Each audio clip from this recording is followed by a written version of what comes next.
बेटा ये कंटेनर है, इस कंटेनर में आपने रखा है एक्वस H2SO4 सल्फर। क्या चीज डाल रखा है? एक्वस H2SO4 सल्फर, जिसकी मोलरिटी है 0.6 मोल पर लीटर। इनका वॉल्यूम दे रखा है 600 ml, दे रखा है 600 ml। अब आप देखो, आपसे कहता है कि सपोज इसमें आपने 400 ml H2O क्या कर दिया? मिक्स कर। क्या मिक्स कर दिया? 400 ml H2O। तो now what is the final concentration? Now what is the final concentration? तो आपको मैं बताता हूँ, एक फॉर्मूला थोड़ा सिंपल सा है। M1 V1 is equal to M2 V2। बेटा इसमें आपने कोई चीज चेंज नहीं किया सॉल्यूट के रिस्पेक्ट में। सॉल्यूट जो था खाई, मोलरिटी कितनी थी? 0.6, वॉल्यूम कितना था? 600। आपने क्या किया? वाटर ऐड कर दिया, दैट इज कॉल्ड डाइल्यूशन। आपने सोल्यूशन को क्या करते? डाइल्यूट। बट सोल्यूशन का वॉल्यूम चेंज हो गया तो कंसंट्रेशन भी चेंज होगा। वॉल्यूम चेंज करेगा तो कंसंट्रेशन क्या करेगा? चेंज करेगा। तो इनिशियल कंसंट्रेशन था M1, वॉल्यूम क्या था? V1। फाइनल कंसंट्रेशन आपसे पूछ रहा है और वॉल्यूम क्या हो गया? 600 ml दे रखा था। आपने इसमें क्या किया? 400 ml क्या किया? वाटर ऐड कर दिया। जब आपने इसमें 400 ml वाटर ऐड कर दिया तो टोटल वॉल्यूम कितना हो गया? 1000 हो गया। तो भाई अभी देखो, M1 इज क्या? 0.6, सही है। V1 की वैल्यू कितनी है बेटा? 600। मैं 600 ही ले रहा हूँ, it is not the matter. इधर 600 ml लोगों, उधर भी मैं ml ही ले रहा हूँ। इज इक्वल टू M2 क्या है? अननोन है। अब बताओ फाइनल वॉल्यूम कितना हो गया है? 1000। कैसे हो गया? 600 पहले का, 400 ऐड कर दिया। अब आप देख लो, M2 फाइंड करना है। M2 is equal to 0.6 into 600 1000। बेटा ये 1000 इसको करेंगे तो 0.6 आ जाएगा। M2 is equal to 0.6 into 0.6 मतलब क्या आ जाएगा? M2 इज इक्वल टू आ जाएगा, M2 इज इक्वल टू 0.36 मोल पर। क्लियर हुआ? जब आप क्या करोगे? वाटर सिंपली डालोगे। सिंपल सोल्यूशन है, आपने वाटर डाल के डाइल्यूट कर दिया। आपको जितने क्वेश्चन बताए जा रहे हैं, these are the variety of questions. Concept तो एक ही है, मोलरिटी, कॉन्सेप्ट तो चेंज होना नहीं है। नॉर्मलिटी, फॉर्मूला सब कुछ सही है। तो आपने करना है कि कितने तरह के क्वेश्चंस आते हैं उनको आपको ट्रैक करना है, उन्हीं बेस्ड आपकी प्रिपरेशन होगी। ओके, तो आप देख लिया आपने कि this is the case of dilution. Okay,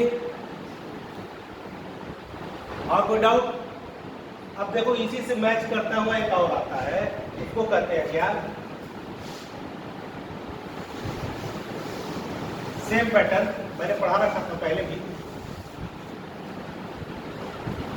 N1 V1 is equal to N2 V2। N1 V1 is equal to वही चीज होगा, कोई बहुत बड़ा स्पेशल तो होगा नहीं। कंटेनर, वॉल्यूम ले लिया आपने कितना? 400 ml। नॉर्मलिटी कितना ले रखा है आपने? 2/4। ठीक, सपोज करो 2/4 ना दिया हो, बोलता है it is the deci normal solution.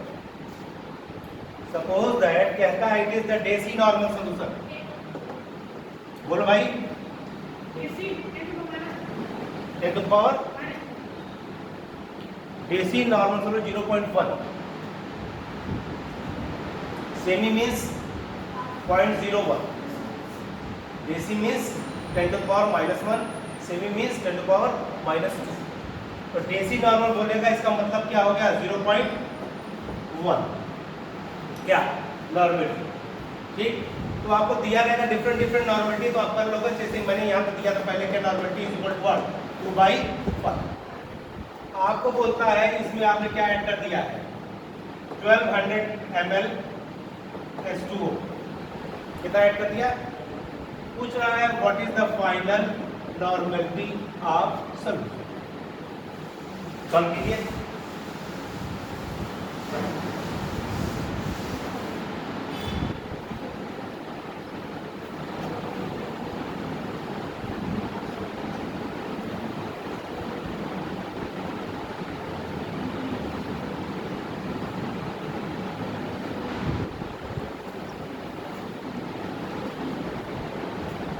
कितना आया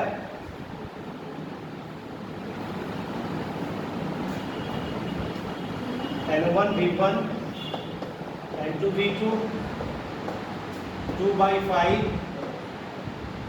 into 400 is equal to N2 into what 1600। ये हो गया। ठीक है, अभी क्या करोगे N2 is equal to 0.4 into 400 1600 4 हो गया 0.4 डिवाइड बाय 4 0.1 आया क्या, सभी कहा गया होगा 0.1। What is the 0.1? 0.1 is the normality of resultant solution when this solution is diluted with 1200 ml of H2O। 1200 millilitre पानी को इसमें डालने के बाद इसकी नॉर्मलिटी कितनी हो गई 0.1।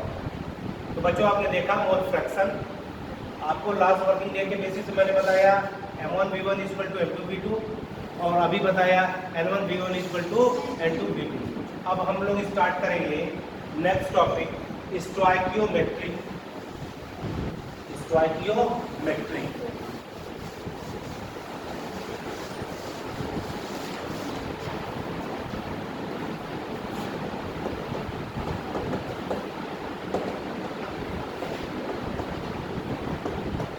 स्टोइकियोमेट्री केमिस्ट्री का बहुत ही इंपॉर्टेंट टर्म है जिसको आपको सीखना, हर चीज के स्टोइकियोमेट्री फिक्स हो। जैसे कि आपने वाटर मॉलिक्यूल H2O ही होगा, वाटर मीन्स H2O, दो एटम किसके होंगे हाइड्रोजन के और एक एटम किसका होगा। Stoichiometry of H2 is 2:1 hydrogen and oxygen. आपसे कोई बोलता है CO2, एक एटम दो एटम, एटम की नंबर बात कर रहा हूँ मैं, एटम्स की बात कर रहा हूँ कि how many atoms are present in the given molecule. Carbon dioxide में हमेशा एक कार्बन और दो ऑक्सीजन होंगे, वाटर में दो एटम हाइड्रोजन के होंगे, एक ऑक्सीजन का एटम होगा। इसको बोलते हैं फिक्स है, वेरिएबल नहीं है। अगर आपको मालूम होगा कार्बन में दो कार्बन होते हैं, कार्बन 12 और कार्बन 14, अगर कार्बन 12 भी कार्बन डाइऑक्साइड बनाता है तो CO2 होगा, और कार्बन 14 भी अगर कार्बन डाइऑक्साइड बनाता हो तो भी फार्मूला क्या होगा CO। Apart from the nature of atom, both are carbon, दोनों क्या है कार्बन 6-12 एंड कार्बन 6-14, इन दोनों में कौन सा रिलेशन है आइसोटोप, गुड समस्थानिक। तो बच्चों मैंने आपको समझाना क्या चाहा कि कार्बन डाइऑक्साइड के मॉलिक्यूल में एटम के जो रेशियो वो फिक्स्ड है। ठीक, यहीं से स्टार्ट करते हैं। सपोज करो मॉलिक्यूल ए, मैंने मॉलिक्यूल बोला A is the atom, it combined with another A atom and form molecule. ये डाइइलेक्ट्रिक मॉलिक्यूल है। बी बॉन्ड बी, ये भी डाइइलेक्ट्रिक मॉलिक्यूल है। ये रिएक्टर है, क्या फॉर्म कर गया ए बी, क्या फॉर्म कर गया। सपोज करो मैंने आपसे कहा कि अभी आप हाइड्रोजन ले लीजिए मॉलिक्यूल, फिर क्या ले लीजिए, क्लोरीन मॉलिक्यूल, ठीक, Cl2 है, ये क्या फॉर्म कर गया, HCl फॉर्म कर गया। तो आप जरा ध्यान से देखो बेटा, जो आप कर रहे हैं ये केमिकल कॉम्बिनेशन है, केमिकल रिएक्शन। हर मॉलिक्यूल के रिएक्ट करने की एक टेंडेंसी होती है, और उनके रिएक्ट करने के बाद जो मॉलिक्यूल बनते हैं वो उनके केमिस्ट्री पे बेस्ड होता है, इलेक्ट्रॉनिक कॉन्फ़िगरेशन होती है, उनकी बैलेंस बॉन्डिंग कैपेसिटी होती है, हर चीज़ पे बेस्ड करता है। मुझे ये चीज़ आपने बताना है, molecule A react with molecule B and form molecule A. हुआ क्या, यहाँ पे मॉलिक्यूल ए जो मॉलिक्यूल A2 है उसका ए और ए बॉन्ड क्या करते हैं, देखो क्या यहाँ क्या हुआ, बी बॉन्ड ब्रेक हुआ, और यहाँ क्या हुआ, new bond is form, new bond is form. A and B both are reacted, AB is molecule product, hydrogen molecule, chlorine molecule both react with each other and form HCl product। यहाँ क्या हुआ बेटा, hydrogen bond क्या हुआ, hydrogen का molecule का bond break किया, यहाँ क्लोरीन का बॉन्ड मॉलिक्यूल ब्रेक किया। सपोज करो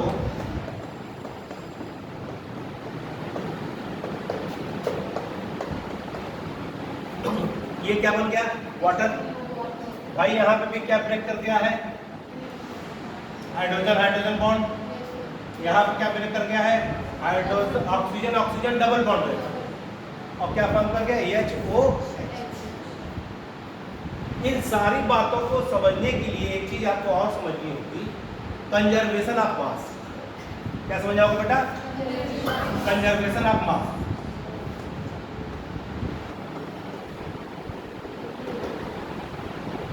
ये जो टर्म है, ये टर्म साइंस का फंडामेंटल रूल है, मास कैन नॉट बी क्रिएटेड। आप चाहे फिजिक्स पढ़ लो, चाहे बायोलॉजी पढ़ लो, चाहे केमिस्ट्री पढ़ लो, या कुछ भी पढ़ो, तो आपका जो फंडामेंटल रूल है कंजर्वेशन ऑफ मास। ऐसा नहीं है कि रिएक्शन हुआ तो मास लूज कर गया या गेन कर गया। न्यूक्लियर रिएक्शन में कुछ होता है, वहाँ पर कुछ मास क्या कर जाता है, एनर्जी में कन्वर्ट हो जाए, उनकी बात छोड़ो बेटा। कंजर्वेशन ऑफ मास ये कहता है कि जितना रिएक्टेंट लेके आए थे आप, जितना रिएक्टेंट लेके आए थे आप, reactant A plus B, reactant A भी है और रिएक्टेंट B है, ये दोनों आपस में रिएक्ट करके क्या बना लेंगे, P is the product. Reaction शुरू होने के पहले मैंने चैम्बर बंद कर दिया था, A और B का कुछ मास रहा होगा, रिएक्ट करने के बाद ये अभी आपस में कन्वर्ट मिलकर क्या बना दिए, P। अभी भी मैं चैम्बर को, कंटेनर को फिर वेट करूं तो मास में कोई चेंज आएगा क्या, नो। केमिस्ट्री हुई, केमिकल कॉम्बिनेशन हुए, रिएक्टेंट किसमें चेंज कर गए, प्रोडक्ट में, बट क्या चीज नहीं चेंज किया, mass. Before the reaction and after the reaction, mass of the container remains same. If reaction is going on और नॉट, रिएक्शन हुआ या नहीं हुआ, प्रोडक्ट बना या नहीं बना, पूरा बन गया, थोड़ा बना, कुछ भी हुआ, क्या चीज फॉलो होगा, कंजर्वेशन ऑफ। बेटा ये कंजर्वेशन ऑफ मास को समझने के लिए आपने समझना होगा कि बैलेंसिंग क्या होती है, तब आप इस मैथमेटिक्स में आगे बढ़ेंगे। बेटा जी ए और ए रिएक्ट किया कि यहाँ पे कितने एटम हैं, एक दो दिख रहा होगा ना, एक, और यहाँ कितने दिख रहे हैं, यानी कि आपकी बैलेंसिंग नहीं है, बैलेंस करना होगा। कितने ये है, दो, यहाँ दो चाहिए, दो लिख दिया मैंने।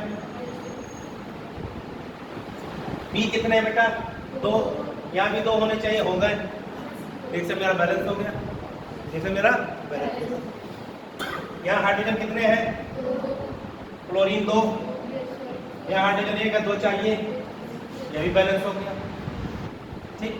यहाँ पे वापस आ जाओ, हाइड्रोजन दो है, हाइड्रोजन यहाँ बैलेंस दिख रहा भाई, क्या नहीं बैलेंस है, ऑक्सीजन यहाँ एक दिख रहा है, यहाँ दो दिख रहा है, तो हम लोग ये चीज पढ़ रखे हैं नहीं, ये 1/2 कर ले, 1/2 कर ले।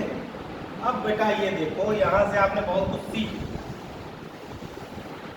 क्या सीखा, when 1 mole of hydrogen react with half mole of oxygen, then we get 1 mole of what, H2O।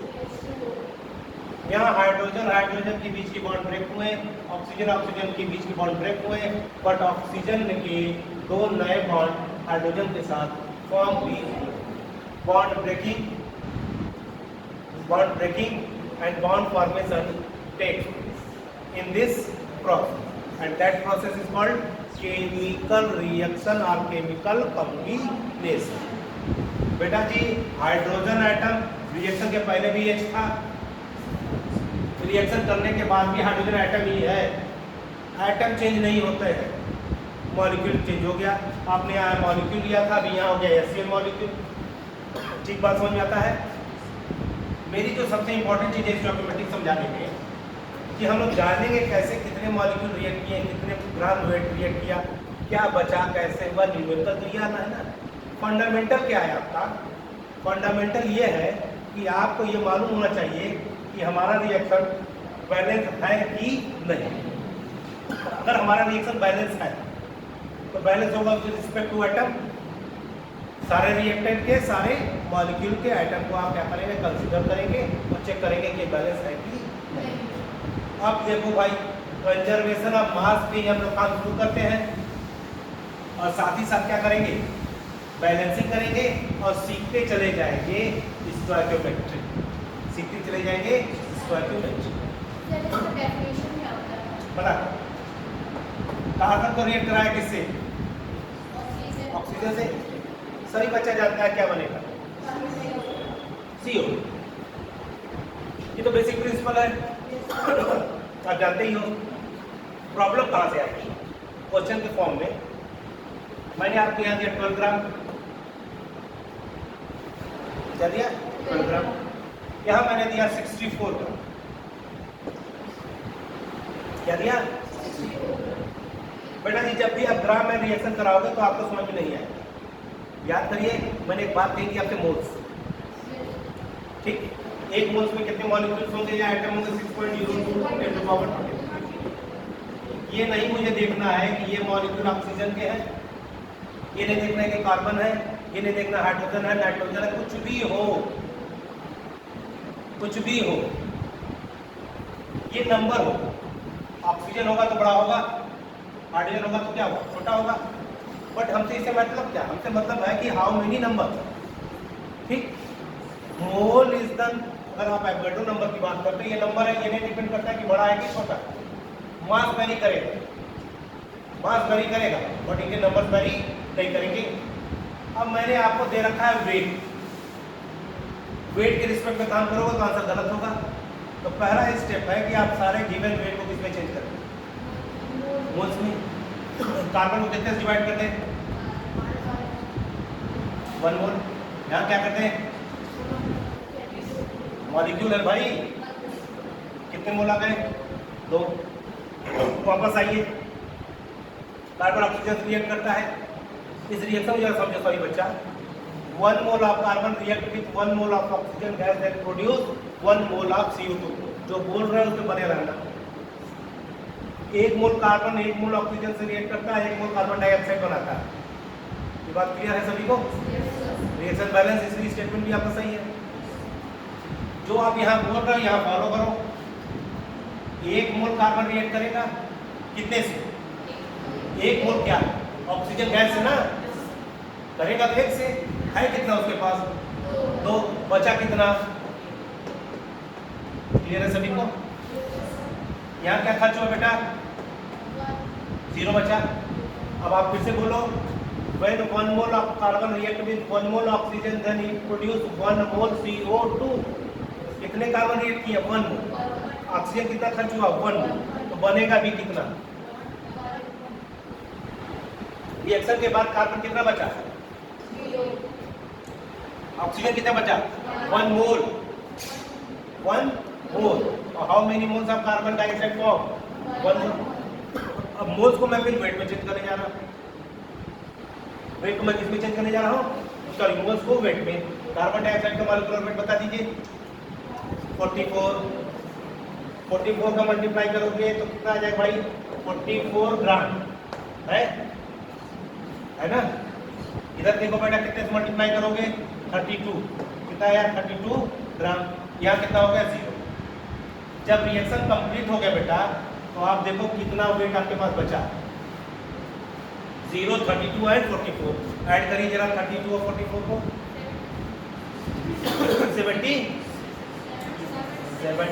76 आया ना। रिएक्शन हो गया, CO2 बन गया, ऑक्सीजन खर्च हो गया, कार्बन खत्म हो गया। अब जरा मुझे बताओ कितने ग्राम पहले दिए थे तुमने? 12 + 64 कितना है बेटा? 76। Before the reaction 76, after the reaction 76। That means it is the example of law of conservation of mass. अब आपको इसी पे न्यूमेरिकल है, बोलेंगे कितने ग्राम दिया, इतने ग्राम दिया, बताओ कितने ग्राम ये कार्बन बचा। इस रिएक्शन का रिजल्ट में कितने ग्राम कार्बन आपका बच गया? 0 gram. How many grams of oxygen? How many gram पूछा? 32। How much gram of CO2 form? 44 gram. यही आपके क्वेश्चन होंगे। एक टर्म और इसमें मैं बोल देता हूँ लिमिटिंग रिएजेंट। क्या बोला बेटा? Limiting reagent. जो लिमिटेड अमाउंट में हो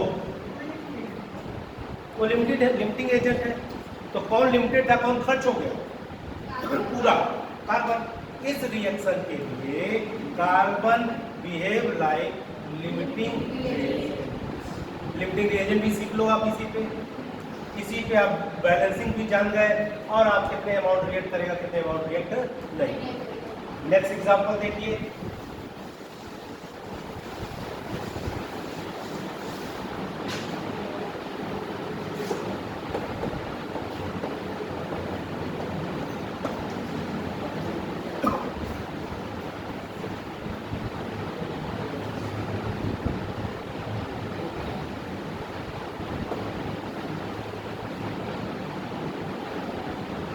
आपने बताना है कितने अमाउंट SO3 के फॉर्म होंगे,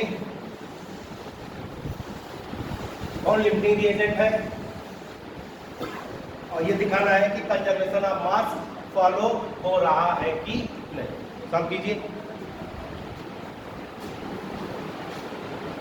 ये लास्ट क्वेश्चन होगा आपका। चलो मैं थोड़ा हेल्प करता हूँ। पहला स्टेप मैंने क्या बताया था सही बच्चों? मोल्स। सल्फर का एटॉमिक वेट कितने मोल्स हो गए? 1। ऑक्सीजन का मॉलिक्यूलर वेट कितना है मोल्स? 2। अब मुझे बताइए ये इक्वेशन बैलेंस है केमिकल रिएक्शन जो है? नहीं भाई। ये देखो यहाँ कितने ऑक्सीजन है? 3। यहाँ भी चाहिए 3 तो देखो 3/2 कर दिया, 3/2 कर दिया। अब यहाँ सीख लो सही बच्चा। अब स्टेटमेंट पे आओ। How many moles of sulphur react? 1 with 3/2। 3/2 मतलब होता है 1.5 ना। 1.5 mole of O2 and form 1 mole of SO3। ये सभी लोग समझ में आता है। बैलेंसिंग करने के बाद मोल के रिस्पेक्ट में सीख लेंगे। भाई ये 1 मोल रिएक्ट करेगा तो यह 1.5 मोल, तो 1 - 1 = 0, 2 - 1.5 = 0.5। ये सब समझ में आता है। फिर आप देखो जब ये 1 मोल रिएक्ट किया तो कितने मोल फॉर्म किया? 1 मोल। तो 1 मोल यहाँ फॉर्म किया। मॉलिक्यूलर वेट कितना हो गया SO3 का? अब मालूम करेंगे, बाद में करेंगे। हो गया। अब मुझे बताओ ये तो 0 मोल बचा, ये क्या बचा? 0.5। 0.5 को 32 से मल्टीप्लाई कर लो, कितने हो गए? 16 ग्राम। और इनको 1 को मल्टीप्लाई कर दो किससे? 32, 48 कितना होता है?